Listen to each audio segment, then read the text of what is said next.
High value man. You need to buy a course from a stranger on Instagram showing you how to be a high value man. You don't have it in you, you don't have it around you. Even if you took a red pill suppository up your boom boom, you would not become a high value man. What are they gonna teach you in your little class, huh? That a great achievement for a 30 to 40-year-old man is to be with an 18-year-old? What does a man in his 30s and 40s have in common with an 18-year-old? She's just entering college, she's picking a major. You are thinking about minors. You are not the same. Ladies, and don't let them convince you that they're picking you because you're mature for your age. The truth is, they're immature for their age, and women their age don't want that. It's not giving high value, it's giving great value. As in, the generic Walmart cereal brand that people get as a last resort because they can't afford anything else. But then again, maybe I'm wrong. My bad. I thought that a high value man would be busier, but apparently all of the self-proclaimed high value men have enough time to go on podcasts to talk crap about women. If a woman is going to give the man the honor of being responsible for her, then she also owes him the honor of submitting to him. I'm sorry. I cannot take these men serious anymore at this point. Like, they just get in their car and record and think, I'm saying something so profound right now. Okay. Okay, buddy. First of all, women don't owe you anything. No woman at any time, in any point in history, has ever owed men or any man submission. Full stop. If somehow you get in a relationship with a woman, which I highly doubt will ever happen, all she owes you is mutual respect, mutual love, mutual consideration. She doesn't owe you submission. It is only men who require dominance and submission. We see it in every avenue that you men create. We see it in the military, we see it in frat houses, we see it within corporations, while women create a collectiveness, an organization which works together. And until you men realize that women are whole, autonomous beings with their own hopes, dreams, and aspirations, this male loneliness epidemic will continue. So, all my love. And at some point in time, modern women have to understand that, you told a man that you don't want a man talking to you. So when a man goes and, is it a wrong thing for a man to go and do something else with his time besides being in somebody else's face? Because that's what modern women want. They want you to be in their face. They don't necessarily want anything with you because you're not Chad or Tyrone. They just want some attention and validation. This is why the traditional dad, the trad dad, needs to make a comeback. Not all the way back to the 1950s psychopath who never said he loved you and hit you with a belt, but just back to the dad who believes that because I said so is a perfectly legitimate answer to any question a child may have. Just back to the dad who would never say anything as stupid as, my kid is my hero, or where do you want to eat dinner? Or one more story and then we really have to start thinking about going to bed, okay? Trad dads don't negotiate. They say, you will apologize to your mother. Don't make me turn this car around. Some things just happen because life is unfair. Clean your room, be quiet, the adults are talking, and it's not all about you. Mostly, a trad dad knows he's your parent, not your friend. Hey buddy isn't in his vocabulary. He isn't your emotional support animal. He's simply a guy who understands the job, to raise an adult who can survive in the wild. And, a lot of these modern women are upset that men aren't really asking them out anymore. It seems like, when I was in my 20s or my early 30s, men seem to be asking me out. They seem to be more interested. What's going on? And even in your mid 20s, right? You might not have as many men or the men that you want asking you out. Well, if you don't have the men asking you out that you want, that might have to do with how you present yourself. Number one. Number two, if you have men asking you out, but not as frequently, then, that might just be them. But it also might be that, a lot of these men feel like maybe the juice isn't worth the squeeze. I got to sit up here and I got to, honestly, I got to tap dance. I got to perform. What are we doing here? Do you like me or not? Who always gets looked at like the bad guy? The friend with strong levels of discernment. It's wild because discernment isn't judgment. It's literally pattern recognition. It's intuition with receipts. The ability to see energy underneath the words, the motive behind the behavior, the truth behind the performance. But here's the plot twist. People who lack self-awareness will always project on the friend who has it, not doing too much, or simply noticing what they'd prefer to ignore. Discernment can make you a villain in rooms where denial is the culture. When you pick up the inconsistencies, suddenly you're negative. When you see red flags early, suddenly you're dramatic. When you call out the vibe shift no one wants to admit, you're overthinking. Honestly, that's a superpower. Being the discerning friend means you often carry truths that others aren't ready to hold. It means you see the potential and the patterns. You don't hate people. You just refuse to romanticize their behavior. That makes people uncomfortable. Discernment is clarity. Clarity is responsibility. Responsibility forces growth, which most people will avoid at all costs. You are that friend, the one that notices everything, one who predicts the fallout before the fallout, and the one who trusts his energy over excuses. You are not the bad guy. You're the lighthouse. People only get mad at the light when they're trying to protect their illusion of the dark. Keep your discernment. It's not a flaw. It's your superpower.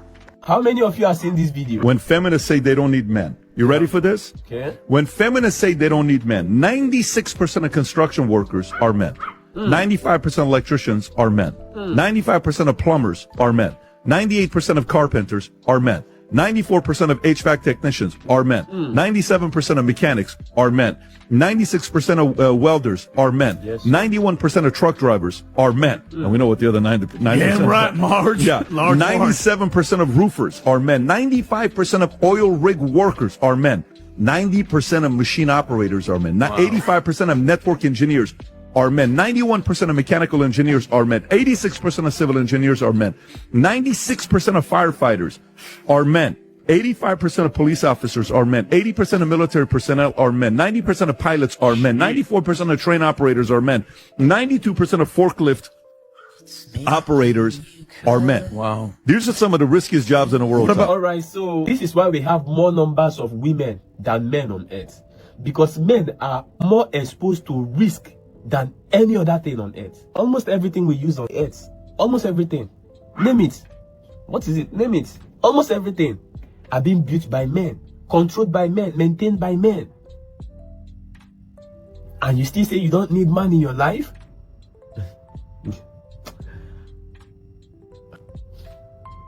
But let me know what you guys think on the comment section. And if this is your first time coming across my videos, don't forget to like and share for others to watch and learn. Thank you, and I'll see you on the next one.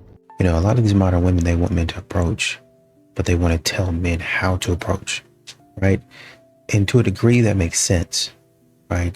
Well, obviously don't approach me, you know, in certain places, like at night during the park, like at, in a dark parking lot, or, you know, don't come up and call me baby. Like, I don't know you. I'm not your baby. Makes sense, right? But modern women have a way that they want men to approach, and you have to have it. It's one thing to say, okay, I don't want a man to call me baby because, you know, I don't know you. But then there's also, oh, I want him to be in a black suit, wearing some Louis Vuitton, I don't know, flip-flops, have a buzz cut, look like, I don't know, Matt, whoever. You get it. There's one thing to say, I don't want him disrespecting me, versus, oh, he got to come up like to me like this with a glass in his hand, and you don't get approached. Because if a man doesn't look a certain way, if he doesn't talk in a certain manner, right, then you disrespect him. And so men watch that. Men see that. And then they're like, no. Why are so many men refusing to get married? This is an interesting question, and I don't know if men actually are refusing to get married or not, but it could be a few things. It could be that there's misconceptions about what marriage is. We hear a lot about who benefits from marriage. Is there a benefit to marriage? We hear a lot about men who are taken advantage of in the divorce process or feel like they lost something. I also think there's this mindset where you're with someone, but you're wondering if something better is out there. So why would you commit to marriage if you're worried you're going to miss out on something better? What I would say to women in that situation is if your partner doesn't want to marry you and you want to get married, leave, break up. That's going to end with you guys breaking up anyway. And if you're a single man who never wants to get married, let us know why. We're really curious. And another thing that you also have to think about is, you know, when you want a man to yearn, you want a man to, I understand you probably want that man to really show you that he likes you. Well, I don't see it as him like simping for me. And if that is simping, then that's what I want. I want a man to really like me. I want a man to really show that he likes me. There's other ways that that man can show that he likes you versus him getting down on both knees, crying and snotting, licking all over your feet, sucking all over your toes and all that nonsense. There's other ways that he can do that. But that's what modern women want. They read that type of stuff in books. They look at that type of stuff on TV, and that's what they want. And men are realizing at some point in time, you're going to think because I yearned and I begged for you that you're in a higher and a better position. Well, you know, I can leave you. I don't need you. You can't leave me. No, I did that thinking that you would understand how much I really want you in my life. But now that you're going to throw that in my face, I think I'll get to packing. I'll be out by the night. Who's more secure? Someone who tells you the truth and doesn't care what happens, or someone who doesn't say anything to you because they're scared of what could happen? The perception. Someone who tells you the truth. So I would argue your boyfriend was very secure. He told you the truth and didn't care about the consequences. He told me the truth because he wanted me to like stop. But that means he's secure. Yeah. He's insecure because he's... By your own definition. Well... It makes sense. Mm-hmm. This is why men protect what they get and what they invest in. No guy, right, wants to be with a girl that has a for sale sign on her neck. And unfortunately, women don't advertise the same way men do. Girls advertise by putting pictures up and making themselves look available. Men advertise by actually going up to the girl and letting him know he is available. So you see how it's different here? So I would argue that your boyfriend, number one, was very secure because he told you the truth. And then number two, when you advertise yourself a certain way, put a for sale sign on your neck, which unfortunately is what social media is, then sometimes you got to deal with the consequences. No guy wants to pay full price for a car with a for sale sign on it. Give me some of the examples of her attitude. Her attitude, okay, like, we'll wake up in the morning, Your Honor. I tell her, good morning. Huh? What's good about the morning? I'm like, Your Honor, we just woke up. What do you mean? I'm happy I'm alive. We in the store, Your Honor. She like, do you want the green beans or do you want the corn? The corn. Huh? Why do you want the corn? Huh? And storm off down the aisle. And we go to the same store, get the same food every week, and get mad. And she know what I like. She like to to eat junk all day. That's what he want me to pick out, junk. Okay. He don't like eating healthy. He doesn't like to eat healthy. Okay. When you ask him to eat healthy, how is your attitude? So I say, would you like some? The more time you spend alone with yourself, the more time that you will be able to understand who you are. When I mean understand who you are, I'm talking about without any outside interference, without any friends, without any peer pressure of wanting to be like someone else. The more time you spend alone, you're going to figure out, okay, what your purpose is. And I say that because of this. God will talk to you. You start seeking in those moments of not having any outside distractions. What happens is things become clear. Clarity sets in. and you're able to make decisions not based on what you saw that day or what you heard that day or what that person may have said to you. You're able to make decisions based on how you feel internally.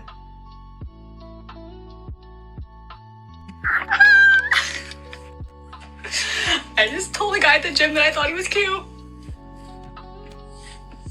How's that for him to be cute? I went up, I kind of like stalked him for a while and I saw him like stretching. I was like, wait, handsome? And then I was like really trying to get a good look at his face and I was like, everything else was looking good.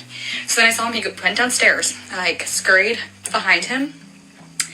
And then I kind of like, I was like, all right, building up the confidence, right? So I like walk up and I had a lot of confidence walking up. I was like, oh, and I was like, hey. He's like, I'm like, sorry to approach you at the gym. I just think you're really handsome. And he was like, thanks. And I was like, so are you single? And he was like, yeah. And I was like, so do you want my number? And then he said, sure. The adrenaline right now is crazy. I don't think I've ever really approached a guy, at least not soberly. That was crazy. So I don't know if he's gonna text me, but what do you guys think? Does it feel good? Every man watching this right now is going to be in agreement that that woman is a unicorn. And it's not just because she ended up approaching this guy and hitting on him, giving him a compliment. It is very much also because of her positive attitude. She's just a sweetheart. She's excited for life. She's excited for him. This is just something that is becoming all too rare nowadays. And when men witness it, when they see it, it's not just that. It's that they feel it. Like they feel the energy and it just feels good to them. I think with like 99% certainty, as long as that man is not hung up on some other woman, he is going to be messaging this woman. And I think that's pretty cool. I think that's why more and more women should be open to doing this. Soft power isn't candles and neutral colors. It isn't iced coffees and satin robes. And to be clear, I love those things. But real soft power, it's when you walk into a room and your feminine presence speaks before you do. So how do you embody that? One word, courage.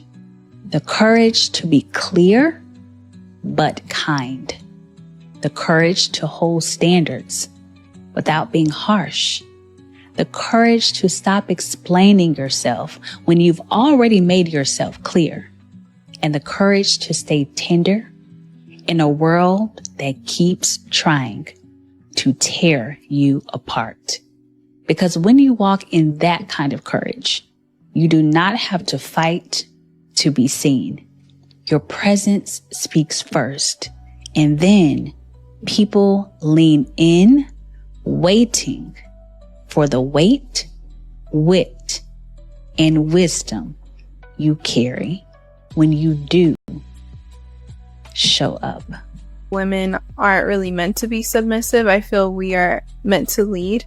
We would lead society in a way better way than men have proven to do for centuries. Men can still be strong. They could still make those tough decisions. They could still be a very powerful asset in the community, but I don't believe men are supposed to lead.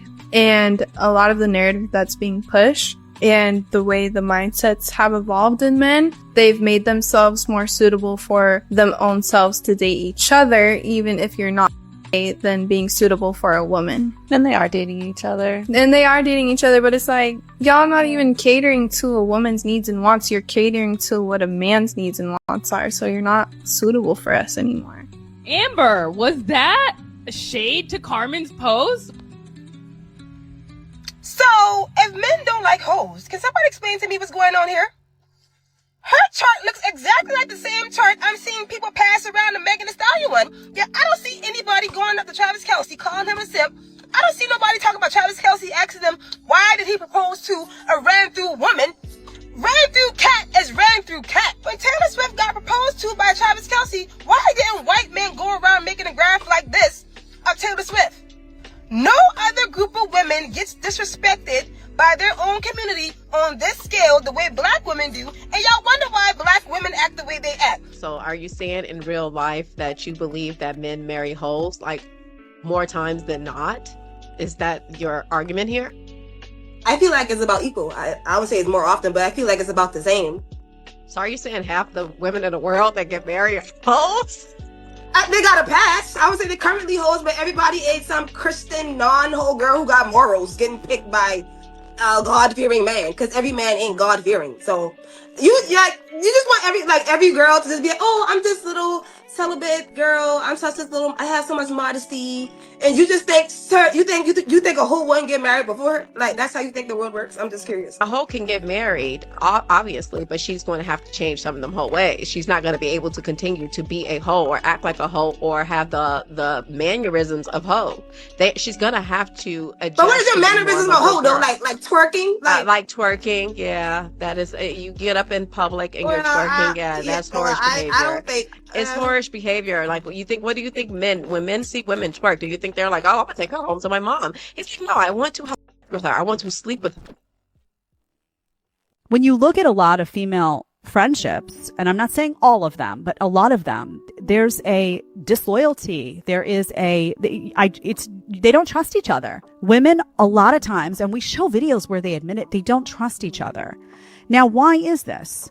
Well, a lot of times they don't trust each other with men because women's attention-seeking chip is so strong, and this I need validation from any man is so strong that I have seen many instances where women will like getting the idea of getting attention from their friend's boyfriend.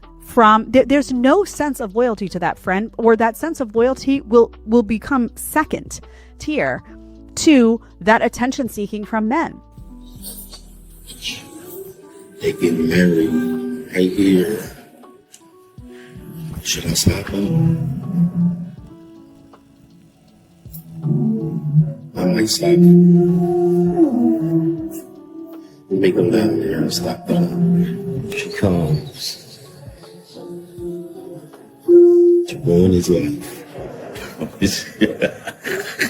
I'm just kidding, y'all, man. I know y'all mad, but here she comes, and there he is, right there. Where is he at? All right, let me put an end to this ish right now. Hold up, yeah, look, I'm out of here.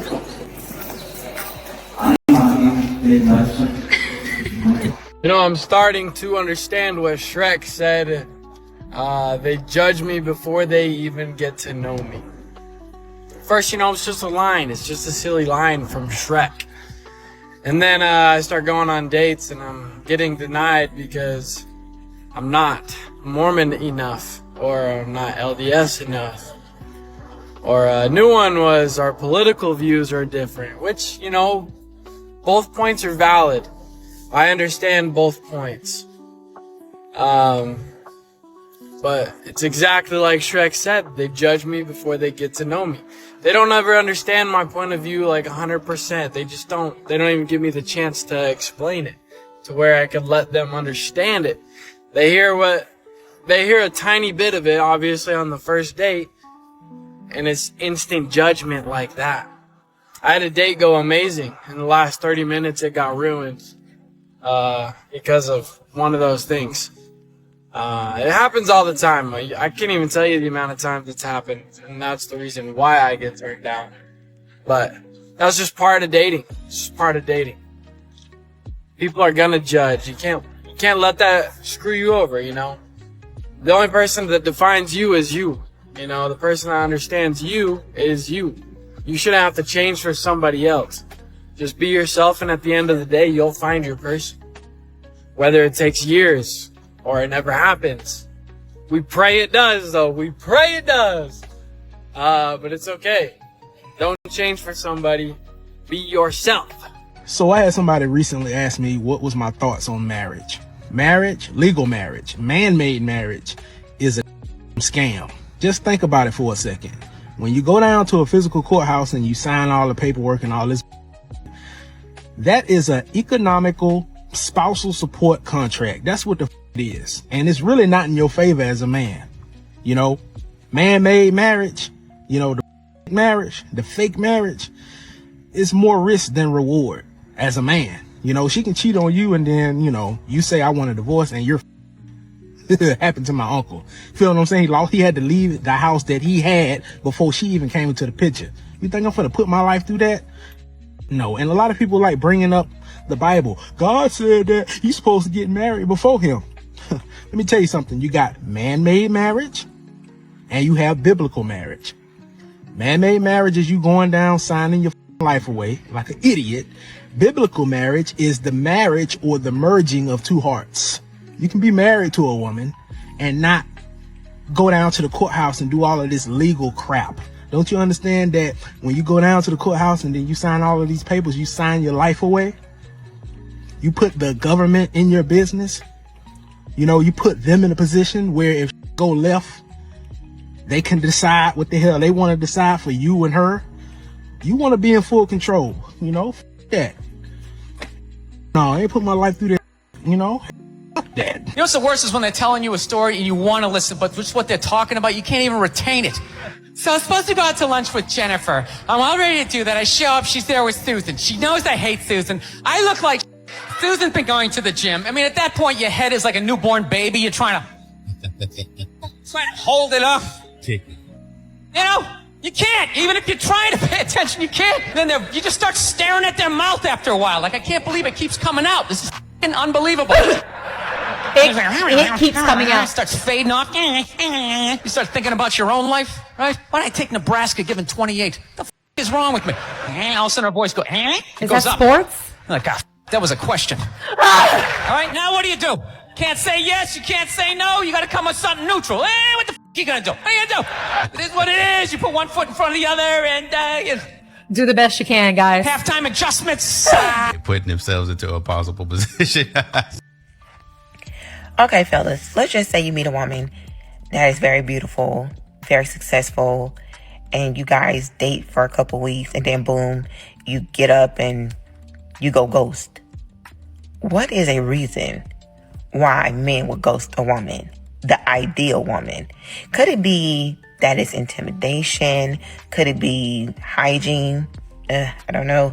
Or could it be he just got somebody on the side and she was just a fun time for a little while? So, can you guys please answer this question for me? Do you feel women should be submissive in committed relationships? Well, see, here's my thing about submissiveness. In the Bible, right, because that's where it comes from. People love in the Bible. In the Bible, it says you should be submissive to a God-fearing man. So if a man is God-fearing, no adultery, no none of that, right? Like a God-fearing man, of course you submit to that man. Am I submitting to Pookie down the street so he can lead me to no.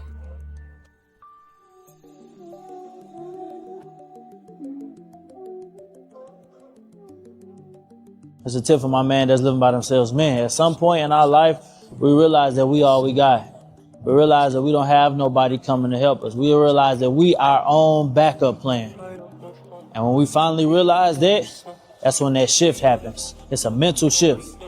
When you finally accept that responsibility that nobody's coming to save you, that you have to be your own savior, that's when you start making decisions faster. That's when you stop hoping. That's when you stop waiting. That's when you become very much intentional on everything that you do. You look at yourself in a different light. When you start living alone, when you finally get in isolation, you understand that it's either sink or swim. See, the moment you stop waiting to be rescued is the moment that others can rely on you as a man. See, the moment that we flip that switch in our mind, that's when our whole life changed. It's a tip for my man living by themselves. Okay, guys, we finna call my ex. We finna be like New Year, New Us. We finna see what he gonna say. Kind of scared. Kind of scared. No, if you don't answer, this will be. Hello? Hey. What's good? I just wanted to say, New Year, New Us. New Year, New Us. Like, it's gonna be New Year's. New Year, New Us. What the f*** you on? Get the f*** on my phone with this childish ass bullshit, bro. See, this is exactly why we're not together now. Y'all always on that childish shit, bro. I been told you about this shit. On my phone. Why he do you like that? Capable men don't need managing. That's first and foremost. He shows up without being asked. He notices without being told. He doesn't need chasing, reminding, nudging, or emotionally carrying from one week to the next. and his life is already in order before you arrived in it. He doesn't find you intimidating. Your capability, your ambition, your ability to handle everything doesn't make him feel small. It makes him feel lucky. He's not competing with you or quietly undermining you subtly. He lives to see you win and claps when you do. And he'll tell you that to your face. He asks what you need, even when it's inconvenient, especially then. He makes a genuine habit of considering your experience, what kind of day you've had, what you're carrying or living with, what would actually help. And he doesn't wait for you to reach breaking point before he even notices that you're struggling. He carries his own emotional weight. He's done enough work on himself to know who he is, what he feels, and how to communicate that without making it your problem. He doesn't punish you with silence when he's struggling. He's too busy bringing his real self to the relationship rather than bringing his wounds for you to manage. He chooses you consistently, not just at the start, before he's seen your dirty pants or your latest emotional wobble, but on a rainy Tuesday when everything's stressy and ordinary. And the choice to be there is just that, a choice. You never have to wonder where you stand with him. You know, because he makes it clear without being asked. These men exist. I need you to hear that. Because if you've spent years in patterns with the wrong ones, you've probably started to believe that they don't. But you definitely won't find one while you're busy mothering someone who isn't him. Big hug. I don't got a problem with single mothers. I love single mothers. My problem is what the they come with. You come with, I gotta deal with another man communicating with you for the rest of your life. You supposed to be my woman, but you gotta communicate with another man. That's something that don't sit right with me. Also, I'm the type of want to pick you up whenever. Well, I can't do that because you gotta find a babysitter. It's just so many cons that come with that. It's just like, that's why I tell people, if you don't got no kids, just date without kids, because it's gonna become an inconvenience for you, and you gonna start feeling like, I can't really operate how I used to because you don't got no kids. Like I said, I love single mothers. I'm all here. I knock down hella baby mamas. I love them. But taking them seriously, I don't know. That's just something that I think I can't do because I don't have no kids. It's a lot of bull they come with. Baby daddy drama. You know what I'm saying? You're not my dad. He gonna hit you with that when you try to discipline the little motherfuckers. It's a lot that come with that, bro. But like I said, once again, I love my single mothers. It's just, as far as taking them seriously, I'd rather not. You feel me? And that's just how I feel. Take it how you want to. And that's just how it is, bro. I don't got no kids, so I can pop my and I can do that. And, you know, a lot of these men have moved on to greener pastures, if I can say it like that. They've moved on to better things. They've moved on to not chasing women around. And so you might be asking the question, or, you know, I'd be wondering why a man is not willing to beg. Right. And as a matter of fact, my wife and I just got through watching this show. I think it's on Netflix called My Worst or The Worst Ex Ever or something like that. And you look at these women and they cry and they complain. And I think I might have only seen the first 2 episodes. Right. And you don't want to condone what people are doing to the victims. But you hear the victims talk about what they've gone through. And then you'd be like, why did you even put yourself through that? But yet instead, y'all are getting into relationships. Modern women are getting into relationships with criminals. Literal, and this is not an exaggeration. They're on the books, official criminals. They're felons. Oh, well, I loved them and I just couldn't part ways. The man takes advantage of the woman sexually. And she's, oh, well, you know, I still couldn't leave him. Are you joking? But y'all sit out here and give the good man flack. You want the good man to get down on bended knee and beg you to stay. You should be running it.